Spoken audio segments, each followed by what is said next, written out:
আমার হোক আসসালামু আলাইকুম ওয়া রাহমাতুল্লাহি ওয়া বারাকাতুহু। ভাই ভালো করে রাখুন, কাস্টমার পাই গেছে দেখেন। হ্যাঁ কমাশালাই করে রাখেন মাছটি। নেবেন কত দিবেন? এখানে মাছ জাতের মাছ নাই। কই দেন? কোন কত করে দিছেন? আমি 1500 কইছিলাম ভাই, কোন আপনার বেশি দেব। আসলে বেশি দেব। আসলে বন্ধুরে প্রথম বলেন বেগারে 200 আবার এমনি দিব, ওরা আমি ভালো জানি। আপনি নেবেন না মতো হ্যাঁ শর্টকাটে কই হালান। নিলে আপনি ভালো হবে খারাপ হবে না। আমি তো নিছি সেদিন আমার মাছ আছে। একলা নিবে পারবেন ভালো দুইজনে নিয়ে যান, 4 ভাগ করে না। দেখেন। ভাই ভাগ করতে পারে। আরে না সমস্যা নাই, কিচ্ছু হবো না। আমি থেকে 12টার সময় নিলাম না। কয় কেজি আছে মাছের দেখুন।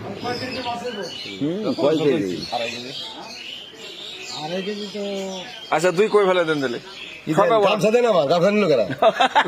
গামছা চুরি করছে। এই নিবেন না নিবেন গামছা হয়েছে আপনার মাথায়? ও ডাইকে আনছেন? নিবেন না না মাছ আছে। ভাই ওখান যান। ডাইকে খাইছে দেখেন এক দেখে দিব। না বেশি। কেজি দিই। ওরা কইছিল নিলে নেন, খারাপ হবো না কিন্তু।